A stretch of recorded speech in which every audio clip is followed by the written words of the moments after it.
Hello students, आपका स्वागत है सेकंड लेक्चर में। लास्ट क्लास में हम लोग डिस्कस किए थे कि क्या सिग्निफिकेंट फिगर, मैटर क्या होता है, इन चीज़ों में कंप्यूट होता है, मिक्सचर, कंपाउंड, क्या क्या होगा ये हम लोग फिर हम लोग डिस्कस किए थे method of measurement, discuss unit क्या होता है, हमने कई सारी और चीज़ें डिस्कस। यूनिट क्या होगा, सिग्निफिकेंट डिजिट्स क्या होते हैं, प्रिसीजन क्या होता है, एक्यूरेसी क्या। तो पहले लास्ट लेक्चर से रिलेटेड एक दो सवाल हम लोग कर लेते हैं। जैसे पहला सवाल, if the density of the solution is 1.27, ठीक है, the mass of the 2.5 ml solution is.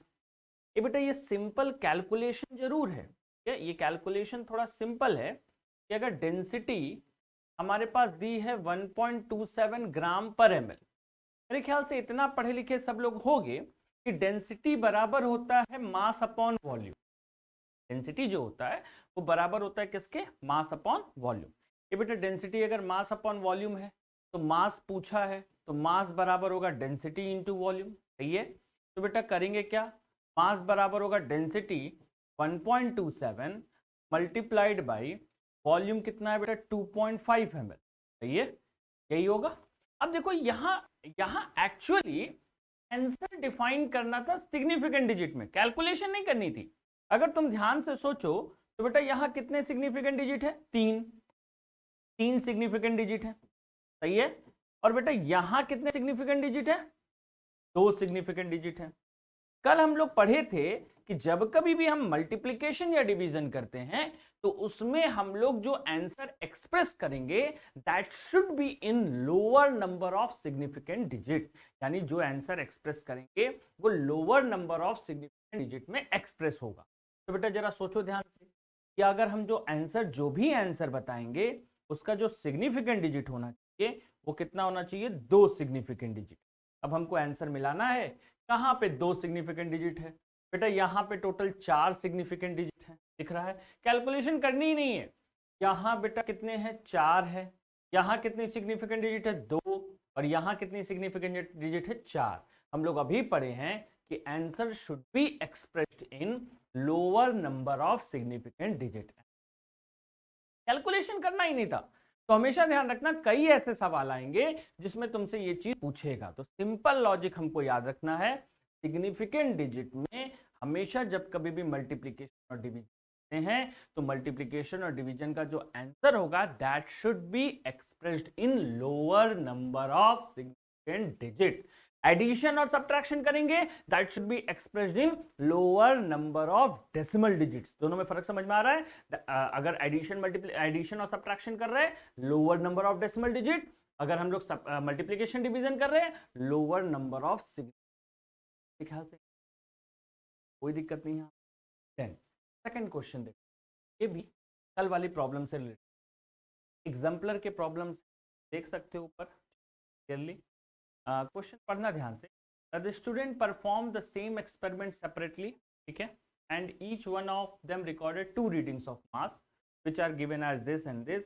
सारी चीज दी हैं, ठीक है। अब ध्यान से पढ़ना, लिखा क्या है, रीडिंग पहले की है 3.01, ठीक है, और दूसरे की रीडिंग है कितना बेटा 2.99, ठीक है। एक की रीडिंग कितनी है 3.01 और दूसरे की रीडिंग कितनी है 2.99। सिमिलरली दूसरे वाले की रीडिंग यहाँ कितनी है 3.05 और इसकी रीडिंग कितनी है बेटा 2.95, ठीक है। अब मेरी बात समझना, एग्जैक्ट वैल्यू जो है वो कितनी दी है 3 ग्राम।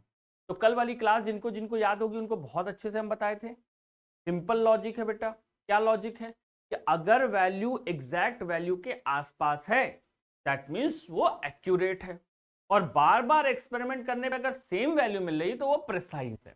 तो पहला वाला देखो बेटा 3.01 2.99 3 ग्राम के करीब वैल्यू आ रही है, सही है पहला। और दूसरा इसमें बहुत बड़ा वेरिएशन नहीं आ रहा है, ठीक। तो पहला तो 3 ग्राम के करीब आ रही है और दूसरा बहुत बड़ा वेरिएशन नहीं आ रहा। तो स्टूडेंट ए वो बेटा क्या है, प्रेसाइज भी है एज वेल एज क्या है, एक्यूरेट भी है, ठीक है। ये दोनों है, precise as well as accurate. Student B जो है उसका वैल्यू किसी भी एक्सपेरिमेंट में 3.0 के करीब नहीं आया है, ठीक है। सुनना ध्यान से, उसका वैल्यू 3.0 के करीब नहीं आया है। ठीक है, तो बेटा सिंपल सी बात है, ये एक्यूरेट तो है नहीं, ये एक्यूरेट तो है नहीं। और बेटा देखो ध्यान से, इसके एक्सपेरिमेंट्स के जो रिजल्ट हैं वो भी बहुत प्योर नहीं है, वो भी सेम नहीं है, डिफरेंट डिफरेंट आ रहे हैं, बहुत बड़ा वेरिएशन आ रहा है। एक का 3.05, दूसरा 2.95। इसका मतलब ये प्रेसाइज भी नहीं। इसका सीधा सा मतलब है कि स्टूडेंट ए वो प्रेसाइज और एक्यूरेट दोनों है, और स्टूडेंट बी वो प्रेसाइज भी नहीं है और एक्यूरेट भी नहीं। क्लियर है दिक्कत यहाँ पे? ठीक है, समझ में आ गया अच्छे से? ठीक, कोई दिक्कत नहीं। थोड़ा सा ऑटो फोकस की दिक्कत हो, 1 मिनट रुको। ठीक है, चलो हाँ, चलो अब आगे देखते हैं। Next question, significant figures for 0.200 is 3 whereas for 200 it is 1। सोचते हैं 0.200, इसका सिग्निफिकेंट फिगर सोचो। तो बेटा क्या बताए थे, पहले नॉन जीरो से पहले कोई भी जीरो होगा तो वो सिग्निफिकेंट नहीं होगा। बहुत बढ़िया, नहीं है। नॉन जीरो के बाद अगर डेसिमल है तो सिंपल सी बात है, नॉन जीरो के बाद जीरो तभी सिग्निफिकेंट होते हैं, कब कब, जब वो डेसिमल के बाद हो, जब वो दो नॉन जीरो के बीच में हो, या नॉन जीरो और डेसिमल के बीच हो। ठीक है, तो बेटा ये डेसिमल के बाद के जीरोज हैं तो ये सिग्निफिकेंट होंगे, तो यहाँ कितने सिग्निफिकेंट डिजिट होंगे, 3। चलो यहां सोचते हैं 200 में, बेटा 200 में पहला नॉन जीरो कौन है, 2। इसके बाद के जीरो तभी सिग्निफिकेंट होंगे जब वो दो नॉन जीरो के बीच में हो, नॉन जीरो और डेसिमल के बीच में हो, या डेसिमल के बाद हो। तो बेटा ये नॉन जीरो तो है, अगला नॉन जीरो कहीं दिख ही नहीं रहा है, अगला डेसिमल भी नहीं दिख रहा है, और ये दो जीरो डेसिमल के बाद भी नहीं है, तो तीनों कंडीशन नहीं है। इसका मतलब ये सिग्निफिकेंट नहीं होगा, तो नंबर ऑफ सिग्निफिकेंट डिजिट कितना होगा, 1। तो असर्शन सही है, इसके अंदर सिग्निफिकेंट डिजिट 3 है और इसके अंदर सिग्निफिकेंट डिजिट 1 है। Assertion is true. What about the reason? Zero at the end or right of a number are significant provided they are not on the right side of decimal। यानी zero on the end or right side of a number, ठीक है, किसी number के right side में, ठीक है, अगर zero है तो वो सिग्निफिकेंट होगा, provided they are not on the right side of decimal place. बच्चा ये स्टेटमेंट गलत है, क्योंकि अगर कोई जीरो नंबर के राइट हैंड साइड है तो वो सिग्निफिकेंट तभी होता है जब कोई और नॉन जीरो के बीच में हो वो, क्या नॉन जीरो और डेसिमल के बीच में हो वो, हर समय वो सिग्निफिकेंट नहीं होता। अब जैसे इसी का सोचो, तो क्या ये जीरो सिग्निफिकेंट होंगे? नहीं, क्योंकि ये नॉन जीरो के राइट साइड तो हैं, लेकिन वो डेसिमल के बाद नहीं है, वो दो नॉन जीरो के बीच में नहीं है, वो नॉन जीरो और डेसिमल के बीच में नहीं है, तो वो सिग्निफिकेंट नहीं है। तो ये सेकंड स्टेटमेंट ऑलवेज ट्रू नहीं होगा। तो स्टेटमेंट ए ट्रू है, लेकिन दो ऑप्शन यहां छूट गया। स्टेटमेंट ए ट्रू है लेकिन आर गलत है। ठीक है, दो स्टेटमेंट और होना चाहिए था, टाइपिस्ट की मिस्टेक है। स्टेटमेंट ए ट्रू है लेकिन आर क्या है, वो गलत है, वो ट्रू नहीं होगा। बेटा पहला वाला सही है, दूसरा वाला गलत है, क्योंकि राइट साइड में जीरो तभी सिग्निफिकेंट होते हैं जब वो डेसिमल और नॉन जीरो के बीच में हो, या दो नॉन जीरो के बीच में हो, या डेसिमल के राइट हैंड साइड हो। यहां तो लिखा है they are not on the right hand side of the decimal. अच्छा ये स्टेटमेंट गलत हो जाए। ठीक है, चलो नेक्स्ट हम लोग सोचते हैं नेक्स्ट क्वेश्चन। ये कल वाले क्वेश्चन से रिलेटेड है। कंपाउंड और मिक्सचर क्या था, पढ़ो ध्यान से। विच of the following statements about a compound is in, कौन सा कंपाउंड इनकरेक्ट? बेटा पहला पढ़ते हैं, a molecule of a compound has atoms of different elements. सही बात है बेटा, एक कंपाउंड के मॉलिक्यूल में कई सारे एलिमेंट के एटम होते हैं। दो एग्जाम्पल लिए थे, उसके अंदर कार्बन और ऑक्सीजन था। Second, a compound cannot be separated into its constituent element by physical method of separation। सही बात सर, कंपाउंड को हम लोग सेपरेट नहीं कर सकते बाई फिजिकली। कल ही हम पढ़ाए थे, कोई भी सब्सटेंस के कंपोनेंट्स को तुम अलग अलग नहीं कर सकते by means of physical method. यानी सेकेंड स्टेटमेंट भी पूछा क्या था बेटा, ध्यान रखना, इनकरेक्ट। तो पहला सही है, सेकेंड सही है। अब तीसरा पढ़ेंगे, a compound retains the physical property of its constituent element. गलत हो गया भैया, एलिमेंट मिलके कंपाउंड बनाते हैं, और एज सून एज कंपाउंड बनाएंगे भैया खेल खत्म। कंपाउंड बनाने के बाद प्रॉपर्टीज पूरी तरह बदल जाएंगी। CO2 की प्रॉपर्टी कार्बन की तरह नहीं होती, कार्बन सॉलिड होता है, CO2 गैस होता है, कहीं से उसकी प्रॉपर्टीज नहीं मिलती। ध्यान रखना, compound have different properties as compare to elements. Third वाला पॉइंट क्या होगा, इनकरेक्ट। क्लियर है सबको? देन नेक्स्ट हम लोग आएंगे लॉज ऑफ, आज हम लोग का अगला टॉपिक है। ये 3 प्रॉब्लम्स हमने कर लिया।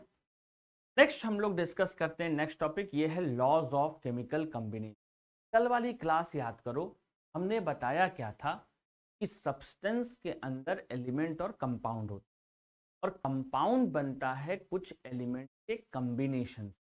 तो बेटा जब एलिमेंट आपस में कंबाइन करते हैं उसको हम लोग केमिकल, बेटा केमिकल रिएक्शन को कुछ रूल्स गवर्न करते हैं, कुछ रूल्स कंट्रोल करते हैं। कोई भी केमिकल रिएक्शन एवे ही नहीं हो जाएगा। केमिकल रिएक्शंस कराने के लिए कुछ सेट ऑफ रूल्स हैं, उसको हमको फॉलो करना पड़ता है और उसी को हम लोग बोलते हैं लॉज ऑफ केमिकल कॉम्बिनेशंस। अब समझना ध्यान से, क्या क्या लॉज हैं, किन किन रूल्स के अकॉर्डिंग एलिमेंट कंबाइन करेगा। तो पहला लॉ है law of conservation of mass. ठीक है, ये बेटा law of conservation of mass क्या होता है पहले ये समझ। Law of conservation of mass के according total mass of reactant, किसी भी केमिकल रिएक्शन में total mass of reactant should be equal to total mass of product. Mass is neither created nor destroyed. ये बहुत पहले से हम लोग पढ़ते हुए आ रहे हैं। जब हम लोग क्लास 9-10th में थे तब भी हम लोग पढ़े थे mass can neither be created nor destroyed. मतलब total mass of reactant should be equal to total mass of product. Reactant का टोटल मास प्रोडक्ट के टोटल मास के बराबर होना चाहिए। तो in any chemical reaction, in any chemical reaction, किसी भी केमिकल रिएक्शन में ये रूल जरूर फॉलो होगा और अगर ये फॉलो नहीं हो रहा है तो बेटा वो रिएक्शन अकर भी नहीं करे। लेकिन बेटा एक रिएक्शन ऐसा है जहां ये रूल फॉलो नहीं हो, वो है nuclear reaction. In nuclear reactions, जब न्यूक्लियर रिएक्शन की बात करोगे तो कभी भी ये फॉलो नहीं करेगा। तो in nuclear reaction law of conservation of mass, law of conservation of mass is not valid, is not valid. बेटा ये वैलिड नहीं होगा। और क्यों नहीं वैलिड होगा सबको समझ में आ गया? क्योंकि बेटा न्यूक्लियर रिएक्शन में मास कन्वर्ट होता है। एक इक्वेशन सब लोग पढ़े होंगे, गूगल में कभी भी करो तो हर जगह साइंस को रिप्रेजेंट करने के लिए एक इक्वेशन लिखी रहती है E इक्वल टू mc। ठीक है बेटा, ये इक्वेशन हमेशा हर जगह तुमको मिल जाएगी। एक्चुअली ये इक्वेशन बता क्या रही है कि कैसे मास एनर्जी में कन्वर्ट होता है। तो चूंकि मास एनर्जी में कन्वर्ट हो रहा बेटा, इसीलिए इसको E इक्वल टू mc लिखते हैं। सारे न्यूक्लियर रिएक्शन उनमें हमेशा बेटा कुछ ना कुछ मास वो कन्वर्ट होता है किसमें, एनर्जी में। कुछ ना कुछ मास किसमें जाएगा, एनर्जी में। और इसीलिए न्यूक्लियर रिएक्शन बेटा ये लॉ वैलिड। ये लॉ सबसे पहले दिया किसने था बेटा, लेवॉइजर ने 1789। बेटा ये कई बार सवाल, जो छोटे छोटे बुक्स होते हैं उसमें ये लिखा रहता है कि लॉ ऑफ कंजर्वेशन ऑफ मास किसने दिया। ध्यान रखना, it was given by Lavoisier इन 1789। 1789 में लेवॉइजर ने ये दिया था। लेकिन कोई तुमको बेटा एग्जाम पर्सपेक्टिव से कोई नहीं, ठीक है, कभी ये सवाल तुमसे एग्जामिनेशन में नहीं पूछा जाएगा। बस ये एक जानकारी के लिए याद रखना कि conservation of mass was given by Lavoisier in 1780। सबको कंजर्वेशन ऑफ मास समझ में आ गया कि कोई भी केमिकल रिएक्शन में total mass of reactant should be equal to total mass of product. अब हम इसको अप्लाई करेंगे। पहला सवाल देखो ध्यान से, लिखा है 20 gram of CaCO3 on heating give 8.8 gram of CO2। चलिए सर सोचते हैं, CaCO3 बेटा जब इसको हीट करते हैं तो ये ब्रेक हो जाता है CaO प्लस CO2। जिस हिसाब से क्वेश्चन लिखा है उस हिसाब से हमने लिख दिया। अब CaCO3 का टोटल मास कितना दिया है बेटा, 20 ग्राम दिया है। बढ़िया सर, अब बताओ जरा, ये जब ब्रेक हुआ तो क्वेश्चन में लिखा है, जरा पढ़ो ध्यान से, 8.8 gram of CO2 is form. मतलब जो CO2 बन रही है वो 8.8 ग्राम बन रही है। ठीक, और बेटा जो कैल्शियम ऑक्साइड बनी है वो कितनी बनी है, x ग्राम बनी है। तो कैल्शियम ऑक्साइड को हम x ग्राम मान ले। बढ़िया सर, कैसे ये x निकालोगे ये पूछा है, find the value of x। कुछ नहीं करना है, total mass of reactant should be equal to total mass of product according to law of conservation of mass. Total mass of reactant कितना है बेटा, 20 ग्राम। बहुत बढ़िया sir, total mass of product कितना है बेटा, x प्लस 8.8।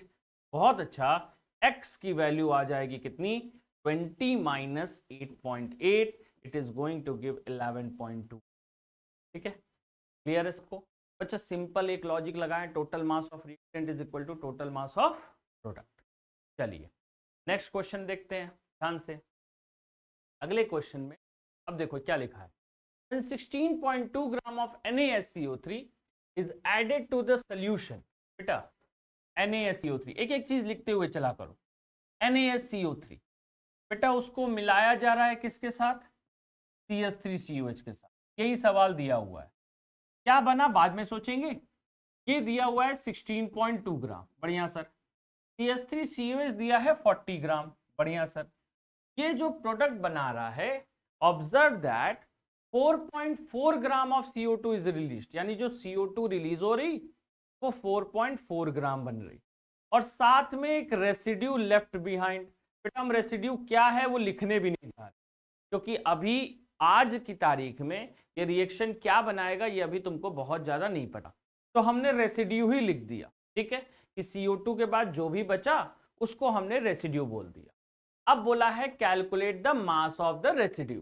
बेटा इसका मास कैलकुलेट करना है, तो इसके मास को फिर से हम क्या मान लें, x ग्राम मान लें। बढ़िया सर, अब हमको पता है total mass of reactant should be equal to total mass of product. बेटा टोटल मास ऑफ रिएक्टेंट कितना होगा जरा बताओ, 16.2 प्लस 40, सही है। ये बराबर किसके होगा, टोटल मास ऑफ प्रोडक्ट कितना होगा बेटा, 4.4 प्लस x ग्राम। अगर हम लोग सोचेंगे तो ये आ जाएगा 56.2 is equal to 4.4 plus x, और थोड़ा सा सॉल्व करोगे x should be equal to 56.2 minus 4.4, और हम लोग मैथ्स लगाएंगे यहाँ पे, ये आएगा 51.8। ठीक है, क्लियर है सबको? ये हमारे पास रेसिड्यू का वेट आ गया। ठीक है, तो ये रेसिड्यू का हमारा वेट आ गया। सबको क्लियर हो गया, समझ में आ गया?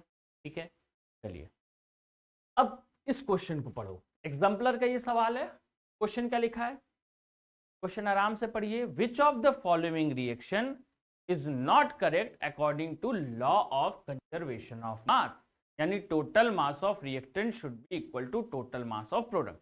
अब बेटा इस सवाल को करने का दो तरीका है। पहला, हर एक रिएक्शन लो और रिएक्टेंट का मास लिखो और प्रोडक्ट का मास लिखो। जैसे 2 mg, बेटा एक मैग्नीशियम का 24 होता है, 2 मैग्नीशियम का कितना होगा, 48 मोलर मास। ठीक है, ऑक्सीजन का मास कितना होता है बेटा, 32। इन दोनों को हम लोग जोड़ेंगे तो ये टोटल मास हो जाएगा 80। इसका टोटल मास सोचें, मैग्नीशियम ऑक्साइड 1 MgO का मास 40 होगा, तो 2 का कितना हो जाएगा बेटा, 80। सही है, दिख रहा? तो total mass reactant should be equal to total of product. अब चारों रिएक्शन का बारी बारी से ऐसे जोड़ने में तो बहुत टाइम लग जाएगा, फिर भी हम तुमको शो कर रहे हैं, सेकंड वाले का भी शो कर रहे हैं। C3H8 plus O2 give rise to CO2 plus H2O। बेटा शो कर रहे हैं तुमको, लेकिन हम जो बताएंगे जिस तरीके से वैसे करना है। C3H8 बेटा इसका टोटल मास जोड़ लेते हैं। एक कार्बन का 12 होता है, 3 कार्बन का 36 होगा, एक हाइड्रोजन 1 होता है तो 8 हाइड्रोजन प्लस 8 हो गया। ऑक्सीजन का कितना होगा बेटा, 32। तो टोटल ये वैल्यू कितनी हो गई, 44 प्लस 32। ठीक है, और ये टोटल वैल्यू हो गई बेटा 676। अब इधर मास जोड़ोगे तो CO2 का मास कितना आएगा, 44, वाटर का मास कितना आएगा, 18। टोटल मास जोड़ लेते हैं हम लोग, ये वैल्यू टोटल आ जाएगी बेटा कितनी, 4 6 52 10 60। अब तुम देख रहे हो बेटा टोटल मास ऑफ रिएक्टेंट 76 है, टोटल मास ऑफ प्रोडक्ट 62 है, मतलब ये स्टेटमेंट हमारा गलत हो गया, यानी ये not according to law of constant proportion है, और यही पूछा था, not according to law of conservation of. तो ये कंजर्वेशन ऑफ मास के अकॉर्डिंग नहीं है, तो सेकंड वाला हमारा ऑप्शन सही है, सही है। बट इतना कैलकुलेशन थोड़ी ना करेंगे, तो अपने को एक लॉजिक समझना है, अगर रिएक्शन बैलेंस नहीं है तो वो कभी भी लॉ ऑफ कांस्टेंट मास को सपोर्ट नहीं करेगा। अगर रिएक्शन बैलेंस नहीं है तो वो लॉ ऑफ कांस्टेंट मास को सपोर्ट नहीं करेगा। बेटा अगर हम लोग साफ साफ देख लें तो पहले वाले में रिएक्शन बैलेंस्ड है, बैलेंस समझते हो, क्लास 9-10 में पढ़े हम लोग, पहले भी पढ़े हैं, तो बेटा ध्यान से देखो ये बैलेंस रिएक्शन है, ठीक है। तो बैलेंस रिएक्शन है तो सीधा सा मतलब है बच्चा पहला वाला बैलेंस्ड है, सीधा सा लॉजिक होगा कि पहला वाला बेटा कांस्टेंट मास को सपोर्ट करेगा। दूसरा वाला भी हम लोग देख सकते हैं, दूसरा वाला भी बेटा यहाँ पे बैलेंस नहीं है, देखो ध्यान से 3 कार्बन है यहाँ पे एक ही कार्बन है, दिख रहा है, और अगर बैलेंस नहीं है तो वो कांस्टेंट मास को सपोर्ट नहीं करेगा, और ये सेकंड वाला ऑप्शन ठीक। इतना जोड़ने की जरूरत नहीं है, बस सिर्फ तुम देखो बैलेंस है कि नहीं। If the reaction is not balanced, it is not according to law of conservation of mass. तक सबको क्लियर, कोई दिक्कत यहां। देन अगला देखते हैं सेकंड लॉ। सेकंड लॉ है हमारा लॉ ऑफ कांस्टेंट प्रोपोर्शंस। अब पहले समझते हैं ये लॉ है क्या। बेटा कोई भी दो एलिमेंट है, मान लो कार्बन और ऑक्सीजन आपस में कंबाइन कर रहे हैं और CO2 बना रहे हैं, पहले समझो ध्यान। तो कार्बन का वेट कितना होता है बेटा 12, ऑक्सीजन का वेट कितना होता है 32, सही है। बेटा कैंसिलेशन करेंगे तो ये 3:8 आएगा, 3:8 आएगा। मतलब CO2 को बनाने के लिए कार्बन और ऑक्सीजन हमेशा 3:8 के रेशियो में रिएक्ट करेंगे। यानी जब कभी भी CO2 बनेगा तो बेटा हमेशा कार्बन और ऑक्सीजन का जो रेशियो होना चाहिए वो 3:8 होना चाहिए। यही होता है कांस्टेंट प्रोपोर्शन।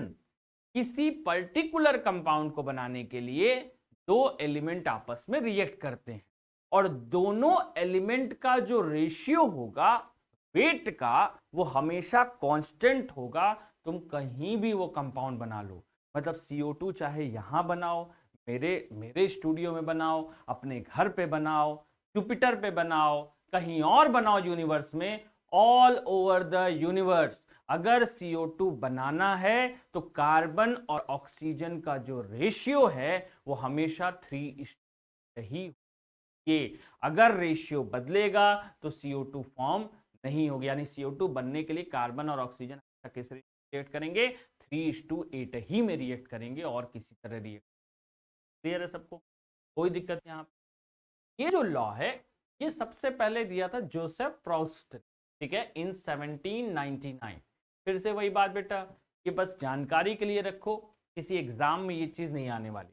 अब जरा स्टेटमेंट क्या लिखेंगे, स्टेटमेंट तो ये लिखेंगे नहीं, तो स्टेटमेंट क्या लिखेंगे ये समझते हैं।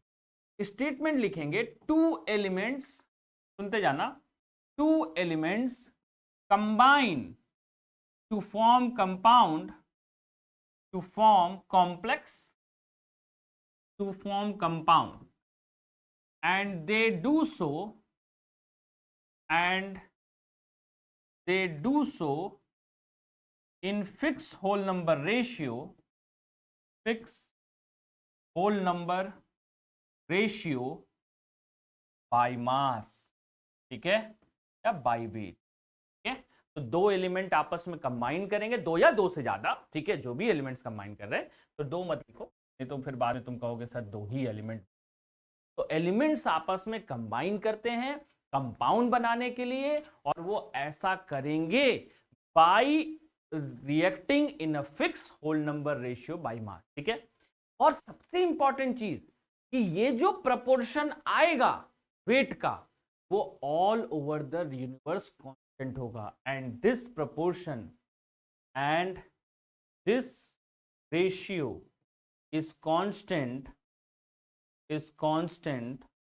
all over the universe, all over universe, ठीक। ये रेशियो पूरे यूनिवर्स में क्या रहेगा, कांस्टेंट। हम लोग बेटा एक काम करते हैं, पहले और चीज समझते हैं। जैसे समझो ध्यान से, लेट इमेजिन हमारे पास कोई बोला हमको H2O बनाना है, तो H2O का कांस्टेंट प्रोपोर्शन निकालो। तो जरा सोचेंगे कि बेटा हमारे पास दो चीजें हैं, हाइड्रोजन और ऑक्सीजन, ठीक है। बेटा हाइड्रोजन का क्या होगा, वेट 1 होता है, लेकिन यहाँ 2 हाइड्रोजन है, तो ये टोटल वेट कितना हो जाएगा जरा सोचो। H2O बनाने के लिए H2 और O2 आपस में कंबाइन करेंगे, बैलेंस रिएक्शन लिखोगे तो ऐसे लिखोगे। तो जरा सोचो, H2O बनाने के लिए हाइड्रोजन का कितना वेट लगा, 4 ग्राम। एक हाइड्रोजन एक होता है बेटा, 4 हाइड्रोजन। और ऑक्सीजन का कितना वेट लग रहा है, 32 ग्राम। तो जो रेशियो है वो आया 1:8। मतलब जहां भी वाटर बनेगा वहां हाइड्रोजन और ऑक्सीजन का जो रेशियो होगा वो हमेशा 1:8 होगा, ठीक है। जहां भी हाइड्रोजन बने, H2O बनेगा, वाटर बनेगा, वहां जो हाइड्रोजन और ऑक्सीजन का रेशियो होगा वो 1:8 होगा। क्लियर है सबको। अब बच्चा तुम वाटर कहीं भी बना लो, किसी भी नेचर के किसी भी प्लेटफॉर्म पे बनाओगे, हाइड्रोजन और ऑक्सीजन का रेशियो हर जगह वो 1:8 होगा। इसीलिए इस लॉ को हम लोग क्या बोलते हैं, लॉ ऑफ कांस्टेंट और डेफिनिट प्रोपोर्शन। मतलब दो एलिमेंट कंबाइन करेंगे, एक रेशियो बनाएंगे, और रेशियो बनाने के बाद बेटा ऑल ओवर द यूनिवर्स वो रेशियो हमेशा कांस्टेंट होगा, वो कभी चेंज होने वाला नहीं है। क्लियर हो गया, समझ में आया लॉ ऑफ कांस्टेंट प्रोपोर्शन क्या होता है, सबको क्लियर। देन अब हम लोग इसके आगे बढ़ते हैं, नेक्स्ट स्टेप, कुछ क्वेश्चंस को हम लोग सीखते हैं। पहला सवाल देखो, copper oxide prepared by 2 different method. दो तरीकों से हम कॉपर ऑक्साइड को बना रहे हैं। पहले केस में मान लो हमारा मेथड 1 है, ये क्वेश्चन समझना ध्यान से। मेथड 1 में तुमसे बोला है 2.1 ग्राम मेटल हम लोग यूज किए और उसकी वजह से हमको 4.2 ग्राम ऑक्साइड मिला, ठीक है। और मेथड 2 में बेटा 8.9 ग्राम मेटल यूज कर रहे और उसकी वजह से 17.8 ग्राम ऑक्साइड मिल रहा। अब सर ये बताइए, प्रूफ कीजिए कि ये लॉ ऑफ कांस्टेंट प्रोपोर्शन के अकॉर्डिंग है। प्रूफ भी पूछ सकता है, ऑब्जेक्टिव फॉर्म में भी पूछ सकता है, रेशियो देके वेट पूछ सकता है, तो ये कुछ भी क्वेश्चन इस तरह का आ सकता है।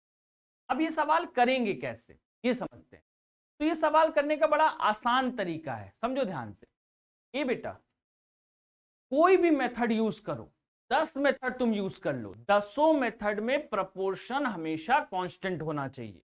तो जब भी इस लॉ को प्रूव करना हो, जितने भी मेथड तुम ले रहे हो उसमें दोनों एलिमेंट का रेशियो ले लो।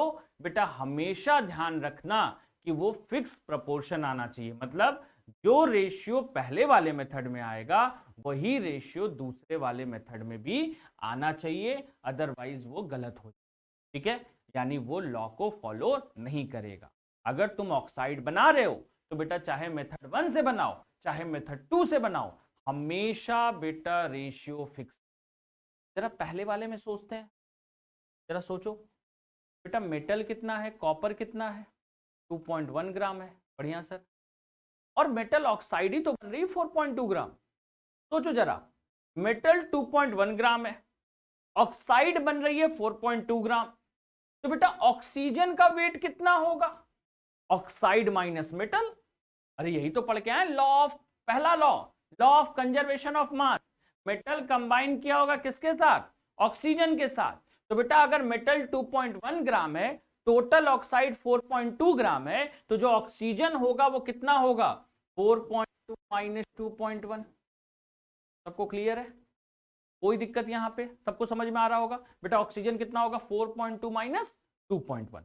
सिमिलरली सेकंड केस सोचो, कॉपर बेटा, अच्छा पहले इसको पहले वाले को सॉल्व कर लेते हैं। पहला वाला देखो 2.1 ग्राम, रेशियो क्या आएगा बेटा, माइनस करेंगे ये भी 2.1 ग्राम, यानी ये जो रेशियो आया वो आया 1:1 का, ठीक है। अब सेकंड वाला देखो, सेकंड वाले मेथड में, सेकंड मेथड में देखते हैं बेटा मेटल कॉपर, कॉपर कितना है 8.9 ग्राम, बेटा ऑक्साइड कितनी बन रही है 17.8, तो ऑक्सीजन कैसे निकालेंगे? 17.8 माइनस 8.9, रोने मत लगना, सबको समझ में आ रहा होगा, ठीक है। ऑक्साइड में से मेटल घटा दो तो ऑक्सीजन का वेट आ जाएगा। अब बेटा ये 8.9 इस टू, बेटा माइनस करोगे तो ये भी 8.9 आएगा, और कैंसिल करेंगे तो ये वैल्यू कितनी आ जाएगी बेटा? 1:1 आ जाएगी। पहले वाले मेथड में भी रेशियो कितना आ रहा है? 1:1। दूसरे वाले मेथड में भी रेशियो कितना आ रहा है? 1:1। मतलब सीधा सा लॉजिक है भैया, हमारे पास ये सिंपल सा लॉजिक आ गया कि ये कांस्टेंट प्रोपोर्शन को फॉलो कर, ठीक है। तो जब कभी भी ये प्रूव करना हो तो तुम सिंपल को फॉलो करा दो, काम खत्म। अब अगर अगर तुमको ये क्वेश्चन हो सकता है कैलकुलेशन के फॉर्म में भी दे दे। लेट इमेजिन कि तुमसे एक सवाल पूछा कैलकुलेशन के फॉर्म में, समझो ध्यान से, कैसे कैलकुलेशन के फॉर्म में देगा ये भी समझो, प्लीज ध्यान देना। लेट इमेजिन तुमसे कोई बोला कि मेटल इन मेथड वन हम लोग 10 ग्राम मेटल को रिएक्ट कर रहे ऑक्सीजन के साथ, तो प्रोड्यूस कर रहा 30 ग्राम मेटल ऑक्साइड। मान लो एक सवाल है, ठीक है।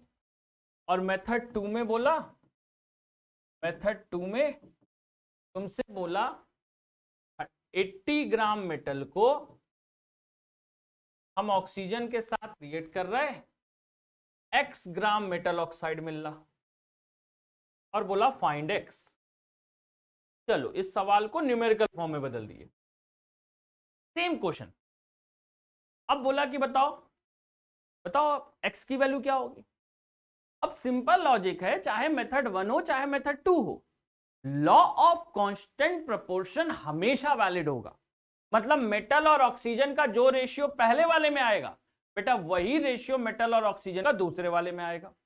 चलो सोचते हैं, सर बताओ अब कैसे करेंगे इस सवाल को। कुछ नहीं करना है बेटा, पहले मेथड 1 में रेशियो निकाल लो। मेथड 1 में किसका बेटा? मेटल और ऑक्सीजन का रेशियो निकाल लो। मेटल और ऑक्सीजन का रेशियो निकाल लो। बेटा मेटल कितना दिया हुआ है? 10 ग्राम, सही है। ऑक्सीजन तो कहीं दी नहीं है, लेकिन 30 ग्राम मेटल ऑक्साइड दिया हुआ है। तो अभी हम पढ़े हैं मेटल ऑक्साइड में से मेटल घटा दोगे तुमको ऑक्सीजन का वेट मिल जाएगा according to law of conservation of mass. तो बेटा ऑक्सीजन का मास क्या आएगा जरा सोचो, 30 माइनस एक्स आएगा, सॉरी 30 माइनस 10 आएगा, पहले वाले में तो दिया हुआ है। यानी रेशियो क्या आ गया बेटा? 10:20, यानी 1:2, सही है। बेटा मेथड 2 में हमको पता है अब कि ये फिक्स है कि मेटल और ऑक्सीजन का जो रेशियो होना होगा वो 1:2 ही होना होगा, क्योंकि हम मेथड 1 से वो निकाल चुके हैं। तो मेथड 2 में भी मेटल और ऑक्सीजन का रेशियो क्या होना होगा? 1:2। बेटा अब जरा बताओ, यहां पे जरा निकालें रेशियो सेकेंड मेथड में, तो मेटल का वैल्यू कितना होगा? 8 ग्राम, सही है। और बच्चा ऑक्सीजन का वैल्यू कितना होगा जरा सोचो। ऑक्सीजन का, मेटल ऑक्साइड का वेट कितना दिया है? x ग्राम, तो ऑक्सीजन का वेट क्या होगा बेटा? x minus 8 according to law of conservation of mass. Metal oxide में से मेटल घटा दे तो ऑक्सीजन मिल जाएगा, बढ़िया सर। तो रेशियो आया क्या बेटा? 8/x माइनस 8, यही रेशियो आ गया। और यही वैल्यू 1/2 के बराबर होगी। मेथड 1 से वो सॉल्व कर चुके हो। According law of constant proportion method 1 में जो रेशियो आया है वही मेथड 2 में भी आएगा। प्रपोर्शन कभी नहीं बदलते हैं, तो जो प्रपोर्शन मेथड 1 में आया है वही मेथड 2 में भी आएगा। बच्चे यहां से सॉल्व करेंगे तो ये कितना होगा? 16 बराबर x minus 8, x is equal to 24 gram. हमारा आंसर आ गया। सबको समझ में आया? अब यही सेम क्वेश्चन जो पिछला वाला था उसको न्यूमेरिकल में हम लोग चेंज कर दिया। क्लियर है? सबको समझ में आ रहा है कैसे करना है? सबको क्लियर है? बहुत बढ़िया। एक बार इसको देख लो अच्छे से, कोई डाउट हो बेटा आराम से पूछ सकते हो, कोई भी प्रॉब्लम हो तो। बहुत अच्छा, चलो आगे देखते हैं। चलिए इस क्वेश्चन को पढ़िए। 10 gram of cupric oxide was reduced by heating in a current of hydrogen and the weight of copper that remained was 2 ग्राम। बेटा मतलब पहले केस में, ये पहला केस है, मेथड 1। फिर से मेथड 1, 10 ग्राम क्या था बेटा, क्यूप्रिक ऑक्साइड था, ठीक। उसको रिड्यूस किया गया और उसमें से कॉपर मिला है 2 ग्राम के अंदर, हमारे पास 2 ग्राम क्या है, कॉपर है। बढ़िया सर। फिर बोला इन अनदर एक्सपेरिमेंट, सब लोग पढ़ो ध्यान से, in another experiment 8 gram of copper, copper कितना है बेटा 8 ग्राम, सही है, वो कन्वर्ट हो रहा है, was dissolved in nitric acid and the resulting copper nitrate converted into cupric oxide by heating। मतलब कुल मिला के वो क्यूप्रिक ऑक्साइड बना लिया। और बोला कि क्यूप्रिक ऑक्साइड का जो वेट मिला वो 40 ग्राम। अब बोला है prove that this is according to, this result is according to law of constant composition. बताइए लॉ ऑफ कांस्टेंट कंपोजिशन के अकॉर्डिंग है। तो जरा सोचते हैं या कोशिश करो तुम खुद करने की।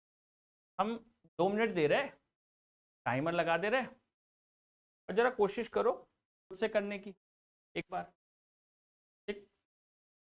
खुद से करोगे तो आई थिंक ज़्यादा अच्छे से, पर कोशिश करो। हम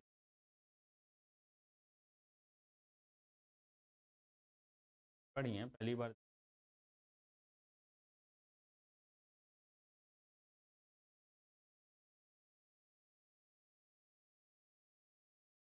चलो कोई नहीं, ऐसे ही कर लेते हैं। टाइमर होना तो मिल नहीं रहा।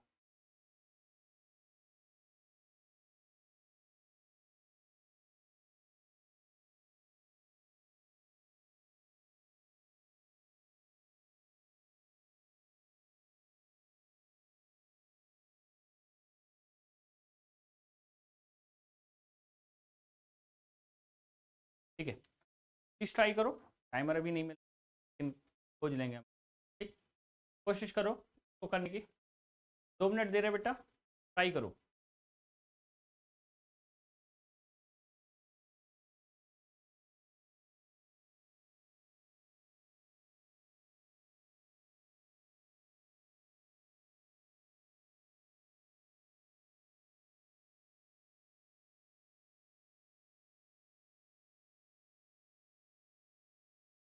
देख लो।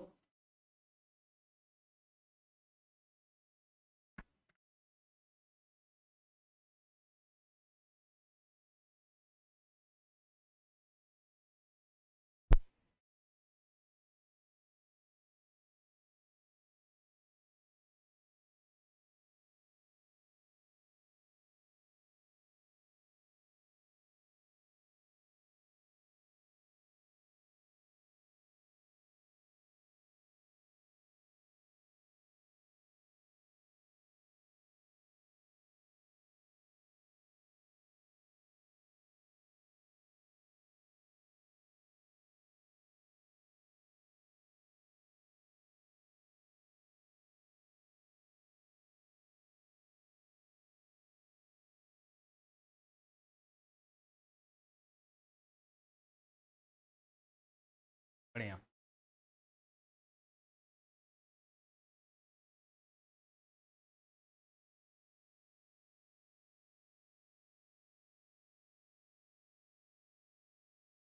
बहुत बढ़िया। चलो अब कोशिश करते हैं।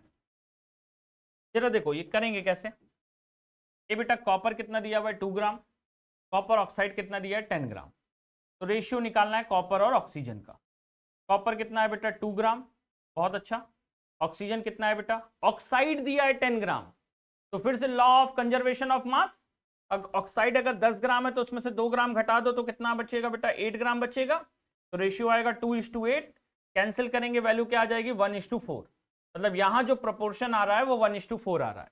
अगर ये कांस्टेंट प्रोपोर्शन के अकॉर्डिंग है तो मेथड 2 में भी जो रेशियो आना चाहिए वो 1:4 आना चाहिए। तो मेथड 2 सोचते हैं हम लोग, ध्यान दें बेटा 8 ग्राम है, ये 40 ग्राम है। कोशिश करते हैं कैसे करेंगे। कॉपर का वेट कितना दिया बेटा 8 ग्राम दिया है, बढ़िया। ऑक्सीजन का वेट क्या होगा नहीं पता, सर कॉपर ऑक्साइड का वेट पता है, 40 में से 8 घटा दो, कितना आएगा बेटा, 32 ग्राम आएगा। बहुत अच्छा। रेशियो लेंगे, ये भी रेशियो कितना आएगा, 1:4। दोनों ही मेथड में जो प्रपोर्शन आ रहा है वो सेम आ रहा है, और अगर प्रपोर्शन सेम आ रहा है इसका सीधा सा मतलब है कि this method, this data is according to law of constant proportion. बहुत अच्छा। अब नेक्स्ट क्वेश्चन हम लोग देखते हैं बेटा, तीसरा पॉइंट ये है लॉ ऑफ मल्टीपल प्रपोर्शन। तो हमने दो लॉ पढ़ लिए, conservation of mass, constant proportion, multiple proportion. अब ये मल्टीपल प्रपोर्शन क्या होता है बेटा, अगर कोई दो एलिमेंट, सुनना ध्यान से, तो दो तरह से पढ़ना है। पहले हम लोग पढ़ना ये वैलिड कहां है, ये वैलिड कहां है, क्या होता है ये बाद में पढ़ेंगे, पहले हम लोग पढ़ेंगे ये वैलिड कहां होता है। तो this law is valid when two elements, या व्हेन एलिमेंट्स या सेट ऑफ एलिमेंट्स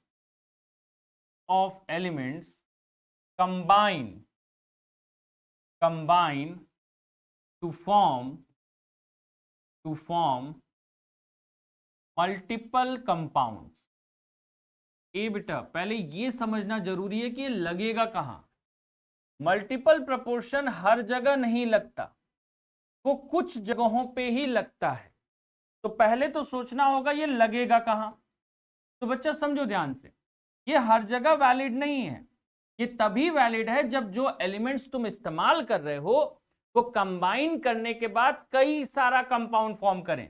जैसे कार्बन और ऑक्सीजन, जब इनको कंबाइन करोगे तो बेटा ये दो तरह का कंपाउंड बना सकते हैं, कार्बन मोनोऑक्साइड भी बना सकते हैं और कार्बन डाइऑक्साइड भी बना सकते हैं।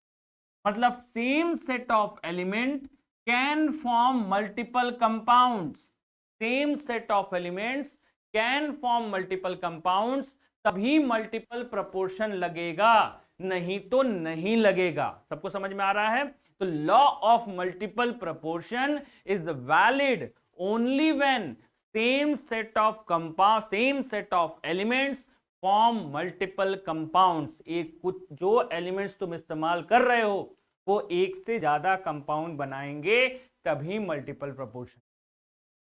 क्लियर है सबको? कोई दिक्कत यहां पे? तो क्या होता है ये छोड़ो, अभी पहले तो हम लोग ये सीखें कि कहां मल्टीपल प्रपोर्शन लगेगा, कहां नहीं लगेगा। तो अब जरा सोचते जाओ, फटाफट सोचो जरा। ए बेटा जरा बताओ, CO और CO2 इसमें मल्टीपल प्रपोर्शन लगेगा कि नहीं? लगेगा सर, क्योंकि सिंपल सी बात है, कार्बन ऑक्सीजन यहां भी है, कार्बन ऑक्सीजन यहां भी है, और दोनों कंपाउंड डिफरेंट है। Sir N2O, NO, NO2, N2O4, sir यहां मल्टीपल प्रपोर्शन लगेगा कि नहीं? सोचिए, ये चार अलग अलग कंपाउंड है, लेकिन चारों बने किससे हैं? ये भी नाइट्रोजन ऑक्सीजन से बना है, ये भी नाइट्रोजन ऑक्सीजन से बना है, ये भी नाइट्रोजन ऑक्सीजन से बना है। NO कर दें इसको, NO, ठीक है, ठीक, NO, NO2, ठीक। ये बेटा ये भी नाइट्रोजन ऑक्सीजन से बना है, ये भी नाइट्रोजन ऑक्सीजन से बना है, तो यहां भी law of multiple proportion valid है। बेटा HBr और HCl, HBr और HCl, बताइए क्या यहां law of multiple proportion valid है? नहीं सर, नहीं वैलिड है। क्यों नहीं वैलिड है? पहला वाला H और Br से बना है, दूसरा H और Cl से बना है, तो एलिमेंट्स बदल गए, law of multiple proportion valid नहीं होगा। देन H2O, H2O2, सर बताइए क्या law of multiple proportion valid है? हाइड्रोजन ऑक्सीजन यहां भी है, हाइड्रोजन ऑक्सीजन यहां भी है, law of multiple proportion valid है। सर H2O, D2O, क्या law of multiple proportion valid है? नहीं सर, नहीं वैलिड है, क्योंकि हाइड्रोजन और ड्यूटेरियम आपस में आइसोटोप्स होते हैं, और आइसोटोप्स के लिए law of multiple proportion valid नहीं होता। यानी यहां एक स्टेटमेंट और लिखना पड़ेगा कि this method is not valid for this law is not valid for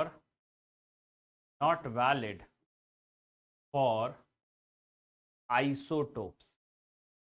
ये लॉ आइसोटोप्स के लिए वैलिड नहीं होता, ठीक है। तो बेटा अगर आइसोटोप आएंगे तो ये लॉ वैलिड नहीं। पहले सबको समझ में आया कहाँ ये लॉ वैलिड है, कहाँ लॉ वैलिडिटी की तरीका समझ में। मल्टीपल प्रपोर्शन तभी लगेगा जब एलिमेंट्स कंबाइन करेंगे, सेम एलिमेंट्स कई सारे कंपाउंड बनाने के लिए, तभी हम लोग मल्टीपल प्रोपोर्शन। अब तीसरा सवाल कि सर ये होता क्या है?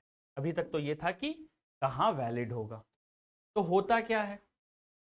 मान लो तुम्हारे सामने कार्बन मोनोऑक्साइड है और कार्बन डाइऑक्साइड, या H2O और H2O2 ले लो, ज्यादा बेटा H2O और H2O2, ठीक। तो बेटा इस लॉ के according same weight of element first, किसी एक एलिमेंट का वेट फिक्स करके दूसरे एलिमेंट का जो वेट होगा वो कैलकुलेट करेंगे, उनका रेशियो कैलकुलेट करेंगे, and that ratio should be in fix whole number, ठीक है। फिर से रिपीट कर रहे हैं, पहले वाले एलिमेंट का वेट फिक्स करके दूसरे वाले एलिमेंट का वेट का रेशियो निकालो, अगर वो रेशियो होल नंबर में आता है तो मतलब ये लॉ वैलिड है। क्लियर है? बहुत सिंपल लॉजिक है, ध्यान से समझ, ठीक है। लॉ क्या कहता है, लॉ का स्टेटमेंट पहले समझ लो। लॉ क्या कहता है? By keeping first weight of one element fixed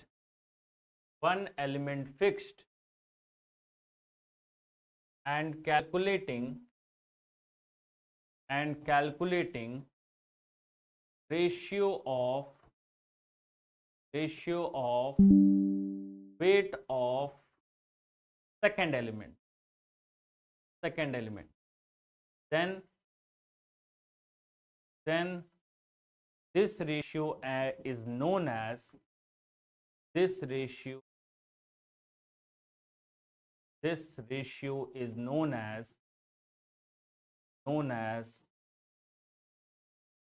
multiple proportion. उस रेशियो को हम लोग क्या नाम देते हैं?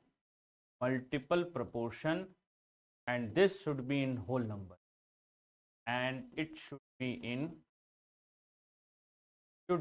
इन होल नंबर। ये बच्चा जो लिखा है वो जल्दी समझ में नहीं आता, तो इसको हम लोगों को क्या करना होगा, वो समझना होगा। कैसे समझेंगे? जरा देखो, H2O H2 प्लस O2 टूट रहा है। बेटा यहां जरा सोचें, ध्यान से, आराम से समझा रहे हैं, थोड़ा धीरे धीरे समझ। बेटा यहाँ पे 2 gram hydrogen is combining with 32 gram 16 gram oxygen. Hydrogen का वेट कितना है बेटा? 2 ग्राम, ऑक्सीजन एक ही है तो 16 ग्राम। तो यहाँ पहले वाले केस में 2 ग्राम हाइड्रोजन कंबाइन कर रही है 16 ग्राम ऑक्सीजन। बेटा सेकेंड वाले केस में 2 gram hydrogen combining with 32 gram oxygen. अब तुमसे पूछेगा मल्टीपल प्रोपोर्शन निकालो। तो बेटा जब कभी भी ये सवाल आए ना, तो पहले पढ़ना किसका मल्टीपल प्रोपोर्शन निकालना है। तो जैसे सवाल आया find multiple proportion of oxygen, multiple proportion of oxygen, ये सवाल आया, ठीक। तो अगर ऑक्सीजन का मल्टीपल प्रोपोर्शन निकालना है तो हाइड्रोजन को फिक्स करना पड़ेगा, दोनों में सेम वैल्यू हाइड्रोजन की होनी चाहिए। और अगर हाइड्रोजन का मल्टीपल प्रोपोर्शन निकालना है तो दोनों जगह ऑक्सीजन को फिक्स करना पड़ेगा। जरा सोचो, अभी हम किसका मल्टीपल प्रोपोर्शन निकाल रहे हैं? ऑक्सीजन का। मतलब दोनों ही केस में हाइड्रोजन सेम होना चाहिए।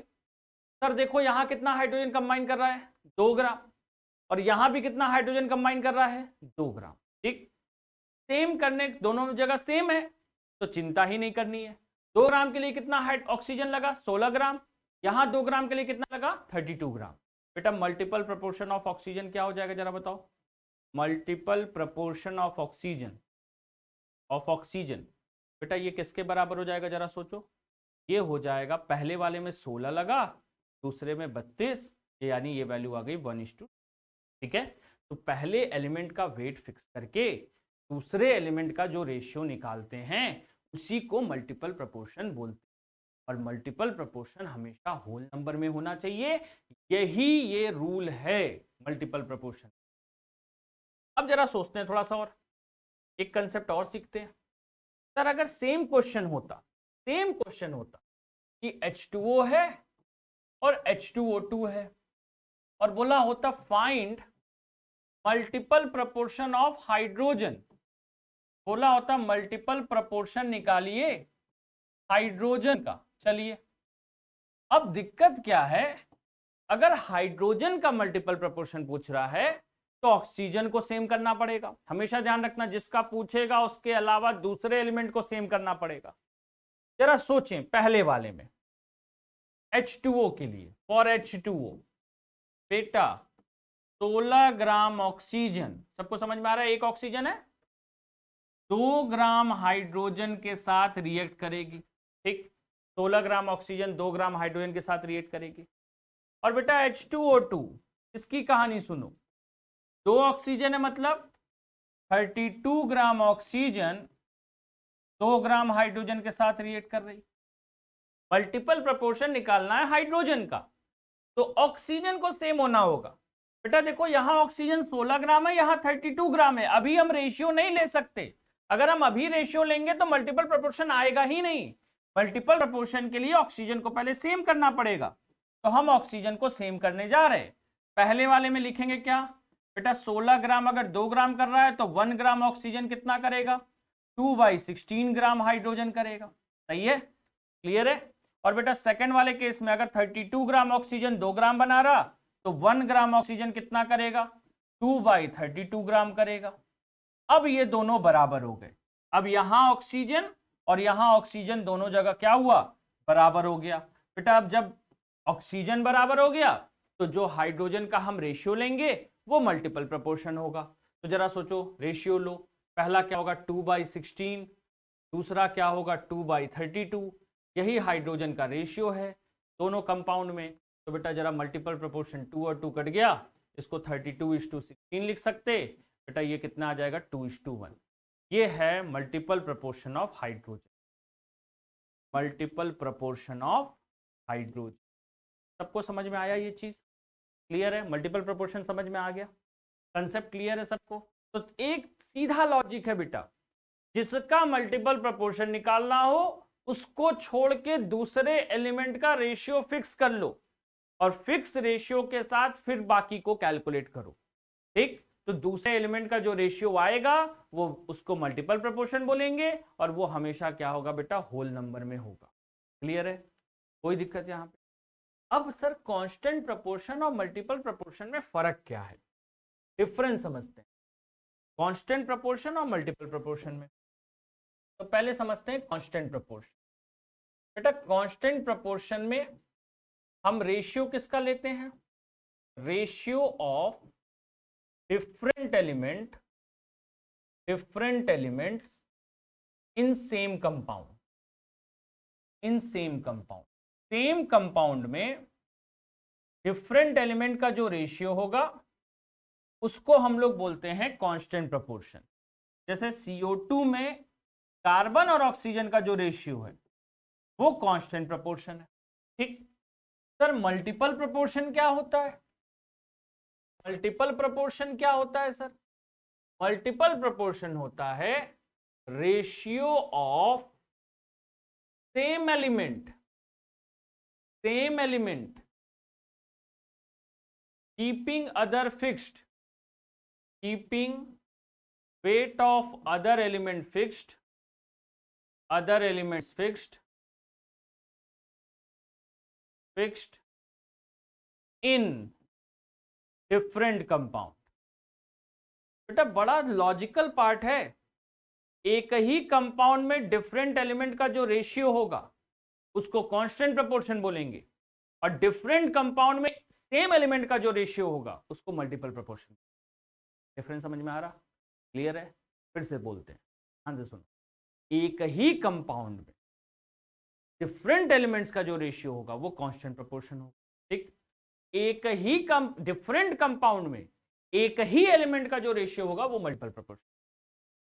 ठीक, क्लियर है। डिफरेंट एलिमेंट्स का रेशियो सेम कंपाउंड में कांस्टेंट प्रोपोर्शन, सेम एलिमेंट का रेशियो डिफरेंट कंपाउंड्स में। ये लाइन याद करोगे तब भी कंफ्यूजन, कोई दिक्कत यहां पे। चलिए अब हम लोग सवाल करते हैं, पहला सवाल पढ़ते हैं। Hydrogen and carbon are known to form 2 compound. चलिए आया, उसने बोला कि हाइड्रोजन और कार्बन जो है, हाइड्रोजन और कार्बन ये मिलके दो कंपाउंड बनाते, कंपाउंड वन, कंपाउंड वन, ठीक है, और बेटा क्या बनाएगा, कंपाउंड टू, ये दो कंपाउंड बनाते। बोला the hydrogen content in one of these, the hydrogen content in one of these is 20% and in the other it is 25%। तो पहले में हाइड्रोजन कंटेंट जो है वो 20% है और दूसरे में जो हाइड्रोजन कंटेंट है वो 25%। और बोला है show that this data is according to law of multiple proportion. चलो सोचते हैं सर, पहला वाला 20 ग्राम अगर हाइड्रोजन है तो कार्बन यहाँ 80 ग्राम 80% होगा, और बेटा यहाँ कार्बन 75% होगा। बड़ा सीधा लॉजिक है। 20 ग्राम हाइड्रोजन, बेटा ग्राम में बदल दो, 20 ग्राम हाइड्रोजन कंबाइन कर रहा है 80 ग्राम कार्बन के साथ, ठीक है, और बेटा 25 ग्राम हाइड्रोजन कंबाइन कर रहा है 75 ग्राम कार्बन के साथ, ठीक। हम लोग लॉ ऑफ मल्टीपल प्रोपोर्शन निकालते हैं कार्बन का, और वो होल नंबर में होना चाहिए, तभी वो मल्टीपल प्रोपोर्शन के अकॉर्डिंग होगा। तो पहले मल्टीपल प्रोपोर्शन निकालो। तो मल्टीपल प्रोपोर्शन निकालने का तरीका क्या है, अगर कार्बन का मल्टीपल प्रोपोर्शन निकालना है तो हमको सिंपली बाकी चीजों को फिक्स करना पड़ेगा। तो बेटा कार्बन का अगर मल्टीपल प्रोपोर्शन निकालना है तो हाइड्रोजन को सेम करना पड़ेगा, तो हाइड्रोजन तो सेम है नहीं, तो सेम करो। बेटा 20 ग्राम के लिए 80 ग्राम है, तो 1 ग्राम के लिए सोच लो, हाइड्रोजन सेम हो जाएगा। तो 1 ग्राम हाइड्रोजन के लिए क्या होगा, 80/20, मतलब कितना बेटा 4 ग्राम कार्बन होगा। बढ़िया सर। यहां सोचो 1 ग्राम हाइड्रोजन के लिए, तो ये हो जाएगा 75/25, तो ये कितना हो जाएगा बेटा 3 ग्राम हो जाएगा कार्बन। बहुत बढ़िया सर। इसका मतलब अब देखो हाइड्रोजन का वेट सेम हो गया। अब जरा कार्बन का रेशियो सोचो, पहले वाले में 4 है, दूसरे वाले में 3 है, तो मल्टीपल प्रोपोर्शन ऑफ कार्बन क्या हो जाएगा, multiple proportion of carbon, multiple proportion of carbon ये किसके बराबर हो जाएगा बेटा, जरा सोचो, 4:3, और ये होल नंबर रेशियो है, तो सीधा सा मतलब है ये मल्टीपल प्रोपोर्शन के अकॉर्डिंग है, ठीक। नेक्स्ट क्वेश्चन देखते हैं हम। अगला देखो, on analysis it was found that black oxide of copper and red oxide of copper contains 80 and 90% of copper। मतलब पहला कौन सा ऑक्साइड है बेटा, ब्लैक ऑक्साइड, इसके अंदर क्या होगा 80% कॉपर है। बढ़िया सर। और दूसरा है रेड ऑक्साइड, बोला है रेड ऑक्साइड के अंदर कितना कॉपर है, 90% कॉपर। बहुत अच्छा सर। अब जरा सोचते हैं, अगर 80% कॉपर है तो पहले वाले में 10% ऑक्सीजन होगा, अरे बचा हुआ तो ऑक्सीजन ही होगा, और दूसरे 20%, 80% कॉपर है, यहां 90%, तो पहले वाले में बेटा 20%, पहले वाले में 20% हो,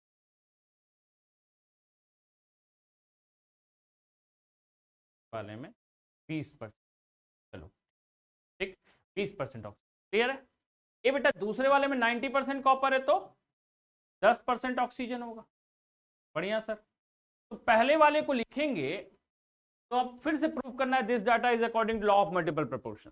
चलिए हम लोग कॉपर का मल्टीपल प्रोपोर्शन निकाल लें। तो पहले वाले में लिखेंगे तो 20 ग्राम ऑक्सीजन 80 ग्राम कॉपर के साथ रिएक्ट कर रहा, बढ़िया। दूसरे वाले में लिखेंगे तो 10 ग्राम ऑक्सीजन 90 ग्राम कॉपर के साथ रिएक्ट कर रहा, बढ़िया। ये बेटा लॉ ऑफ मल्टीपल प्रोपोर्शन निकालना है कॉपर का, तो जिसका मल्टीपल प्रोपोर्शन निकालना है उसको छोड़ के दूसरे वाले को सेम करना पड़ेगा, और सेम करने का तरीका है 1-1 ग्राम में निकाल लो। 20 ग्राम ऑक्सीजन के लिए 80 ग्राम लग रहा है, तो 1 ग्राम ऑक्सीजन के लिए कितना लगेगा जरा बताओ, 80 डिवाइडेड बाई 20, ये कितना बेटा 4 ग्राम कॉपर लगेगा, सही है। और 10 ग्राम के लिए 90 ग्राम लग रहा है, तो 1 ग्राम ऑक्सीजन के लिए कितना आएगा, 90 डिवाइडेड बाई 10, ये कितना लगेगा 9 ग्राम कॉपर लगेगा। बेटा रेशियो निकालोगे multiple proportion of copper, multiple proportion of copper निकालेंगे, ये बराबर किसके हो जाएगा जरा बताओ, ये आ जाएगा 4:9, यानी ये होगा 4:9 का। ठीक है, क्लियर है, कोई दिक्कत यहाँ पे? चलिए नेक्स्ट हम लोग सीख, मेरे ख्याल से ये समझ में आ गया। ये क्वेश्चन खुद से करो, 2 मिनट दे रहे सवाल। हाँ, लेक्चर थोड़ा सा बेटा 5 मिनट ज़्यादा लेंगे हम तुम्हारा, बट प्लीज़ थोड़ा देखो ध्यान से, ठीक है? प्लीज़ थोड़ा इसको देखो, ये क्वेश्चन करने की कोशिश करो, ट्राई करो इस क्वेश्चन को।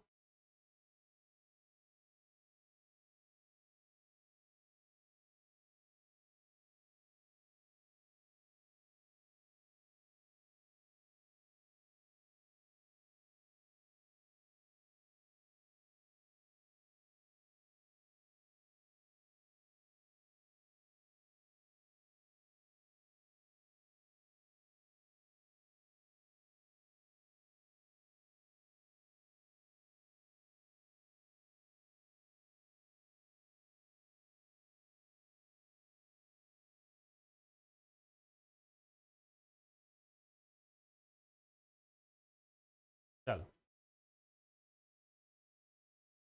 समझ में आ रहा है? सल्फर और ऑक्सीजन को ऑक्साइड बनाया है, कोशिश करो करने की।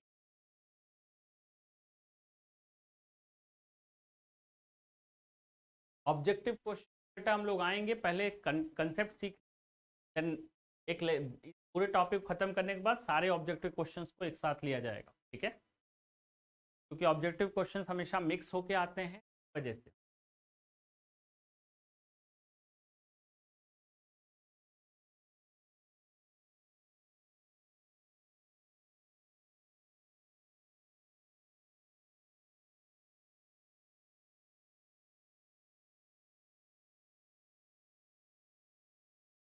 चलो चलो अब देखते हैं क्या है बेटा। Sulphur and oxygen are known to form 2 compound, मतलब 2 कंपाउंड हैं। सोचते हैं हमारे पास 2 कंपाउंड हैं, तो कंपाउंड 1 और बेटा कंपाउंड 2 2 कंपाउंड है अलग अलग। बढ़िया सर। अब बोला क्या है, sulphur content in one of these is 50%। पहले में बोला है सल्फर कंटेंट कितना होना चाहिए, 50%। बेटा सल्फर है 50% है सर, और दूसरे में सल्फर है 40%। बढ़िया सर, तो सिंपल सा लॉजिक है, ऑटोमेटिकली डिसाइड हो गया। दूसरे पहले वाले में ऑक्सीजन 50% होगा और दूसरे वाले में ऑक्सीजन 60% होगा। अब क्या करना है, लिखो जरा, तुमको सल्फर का मल्टीपल प्रोपोर्शन निकालना है। सल्फर का मल्टीपल प्रोपोर्शन निकाल लोगे, प्रूव हो जाएगा, वो होल नंबर में आना चाहिए। तो पहला वाला सोचो बेटा, 50 ग्राम ऑक्सीजन के लिए 50 ग्राम सल्फर लगेगा। बढ़िया सर, पहला वाला समझ में। 60 ग्राम ऑक्सीजन के लिए 40 ग्राम सल्फर लग रहा, परसेंटेज को वेट में बदल दिया। अब जरा सोचो, अगर हमको सल्फर का मल्टीपल प्रोपोर्शन निकालना है तो ऑक्सीजन को सेम करना पड़ेगा।